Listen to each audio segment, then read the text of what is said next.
I'm gonna be making a little YouTube video. It's gonna be an introduction on my two ferrets right here. I'm holding one. This is Nibbles. If you see that little dirt on her nose, she decided to dig up a plant that was in the house and made a huge mess. So this is Nibbles. She is a sable ferret. She's 8 months old. She will be 9 in a couple days. June 20th is her birthday. And we rescued her. She was abused. We are her 5th home. Just some like a little background knowledge on her. But I'm gonna let her go because she clearly doesn't want to be held. And then this is Slinky. You see how he has some dirt on his nose as well because he decided to also dig in the dirt. But this is Slinky. He's just sleeping, so he'll probably just sleep on me for the entire video. Slinky is a champagne ferret. He is 4 years old. His birthday just passed. It was July 30th. So, he's my little old man. Anyways, so he's a champagne ferret. We bought him from a pet store many years ago, so that's about it. Don't shop, adopt. Yeah, I will always be adopting like her. We rescued her, but Slinky we bought, which I'm still so happy because he is the best. But basically, that's kind of the introduction on the ferrets. There's not much to it. I only have 2.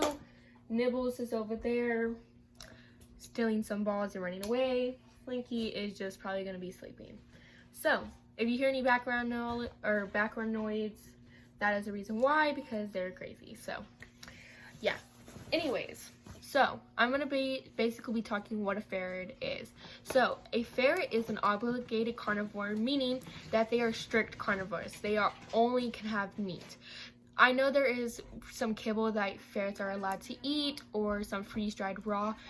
Always, yes, they can eat it, but there's no kibble that is like for ferrets. It's not for ferrets, and the ones that are directly for ferrets are horrible.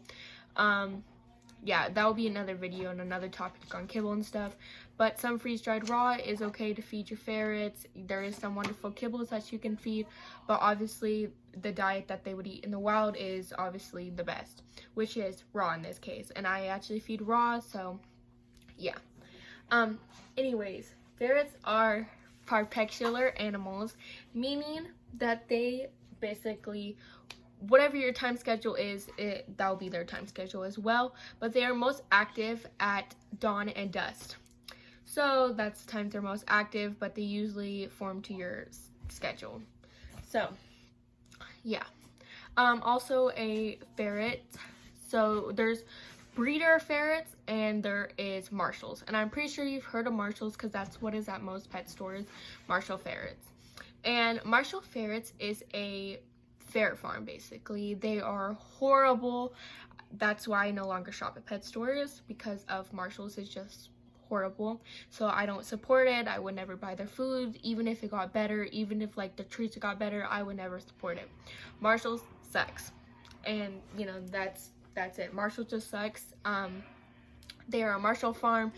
They just breed to basically give up. They end up doing like they're descented, which isn't good. They don't need to be descented, but Marshall descents them at 2 of a young age. They also spay and neuter at 2 of a young age, which causes problems in the future like prolapses, which Nibbles has actually had a prolapse. They are both marshal ferrets, so you know, some marshal ferrets they're easier to take care of because they are a domesticated polecat. So they're just domesticated. You can house them. You have to look if you're able to have them in your area. Some places you are not allowed to. But they are domesticated polecats, and they are truly the best. But with marshals, it is easier to train. Some cases it might not be, but sometimes it is easier to train them. But unlike breeding ferrets who don't come from marshals, they could be harder to train. I've never personally had one, but from other people's point of views and stuff, their cases on owning them, they were definitely harder to take care of because they have their own strict bloodline. They are not spayed and neutered at too young. Some people don't even choose to spay or neuter. They either breed, which I don't recommend unless you are super knowledgeable on it and not a backyard breeder, obviously. But some choose to breed them, and sometimes people just get an implant, which is basically the same thing as spaying or neutering, but just with an implant. So sometimes ferrets who do come from breeders are a little more difficult to take care of. They can be more rowdy, they can be bite harder, like basically you don't know what you're gonna get. Marshall ferrets though, they do tend to be easier. Some are definitely not, but they're definitely just a lot easier to train. So yeah, covering that basically of Marshall farms, it sucks. It's not good. It's a mill. Don't support it. They give their animals up for animal testing, which I don't support. So, there's all the cases though. But yeah, if you can get your ferret from breeder, definitely recommend it, but you're gonna have to do some research because it is different from owning a Marshall's ferret. So I had to stop the video, but because of nibbles. But back to it. Also, I want to say that ferrets are exotic animals. Some might think that they're easy to take care of because they're smaller pets, which is super incorrect. Ferrets are prone to many diseases, meaning that they could get sick at any moment. They could get sick with cancer, like insuloma, adrenal disease, and many more.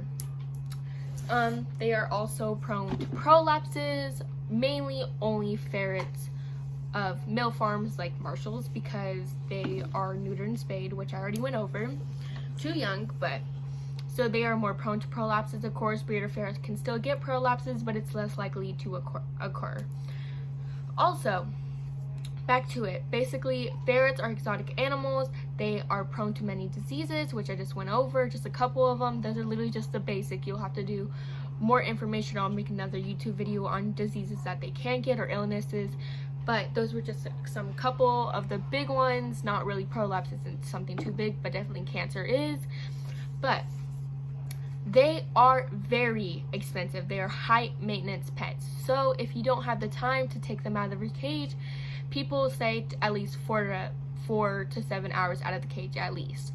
Which I personally think it should be 7 or more hours out of the cage, but that's just me. Most people say 4 to 7 hours is okay. I personally free roam my ferrets completely, meaning that they're allowed to come out of the cage all day. And they actually used to be free roamed at night, but they started to get into a lot of stuff and just were super loud, and I could not sleep because that's their cage right there, and I actually could not sleep. So I had to close the cage at night, which once I am able to house the ferrets in another room, I might think, I will have them free roamed completely at night too. But for right now, they are only free roam during the day. So the ferrets have to have 4 to 7 hours or more out of their cage free roam time. So ferrets are super active animals. They do better in pairs.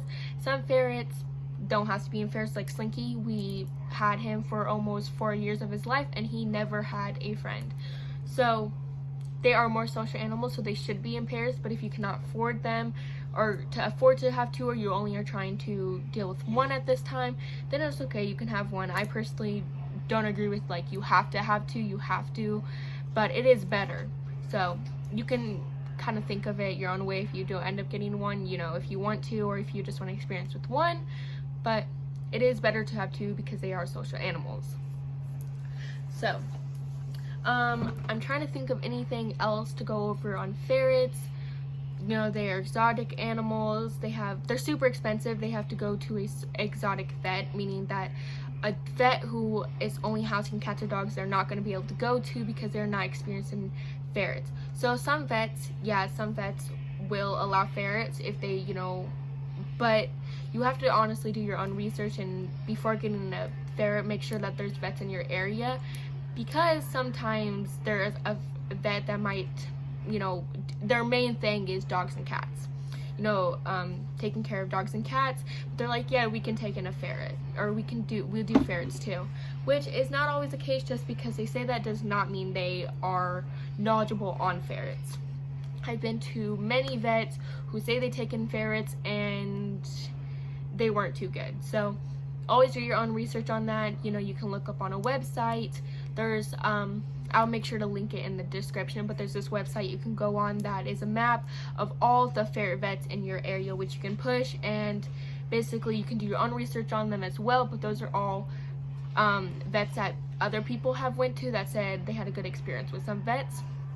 So you can always do that, but I don't recommend getting a ferret if you don't have a vet near you. I have multiple vets near me. They're not my favorite, but if in a time of an emergency, I would be able to take them there, and they would be able to get the help they need. It just isn't my go-to vet. So you have to think about that, and you have to think about all the prices that come with ferrets. Ferrets are super pricey animals, not just to the vet appointments, not just to the exotic vets you have to go to, because obviously exotic vets are more expensive than regular vets. So you have to think about that cost. You have to think about all the cages, toys, all that. I feed raw. It's not too pricey, $40 to $50, but if that is too expensive for you, I recommend a ferret. You shouldn't. It's not your animal. Opt to a cheaper animal, or animal that tends to need less care. I haven't done many research on other animals because I only have ferrets, but yeah, pretty much you have to invest in a good cage. Right here, this cage, it has a blanket over it to keep it dark, but that is the Feisty ferret cage. There's many other cages like that, like the Feisty ferret cage, the Ferret Nation cage, Critter Nation. So there's many other cages that are similar to this one if you're looking at one like this, but you can kind of opt for your own cages, do your own research on cages. I probably will end up doing multiple videos on cages, like ferret care, like, a bunch of other stuff, but I'm just kind of going over what ferrets are. Back to it, ferrets are super expensive. You have to put in mind their food, cages, like any other animal, but except they are 10 times more pricey, because for a dog kennel or something, it could be, just be like $40 to $50, not really sure on it, but this, like a Ferret Nation cage, is almost $300. So you have to put that in mind. You have to put in mind exotic vets near you, and all vet care costs. So you should always have a savings account with money saved. Learn it from me. I used to not have money saved, like at least the amount I should have had, and I had to make a GoFundMe for one of my babies. So GoFundMe is a great source to raise money, but you can't always rely on it because you don't know if it's going to be there 100% of the time. So back to it, you should always have money saved, and that's just pretty much, they are high maintenance animals. If you don't have the time, money, I definitely recommend a better animal. But that's pretty much it about this video, just talking a little about ferrets. I hope you guys enjoyed, and I'll see you next time. Bye.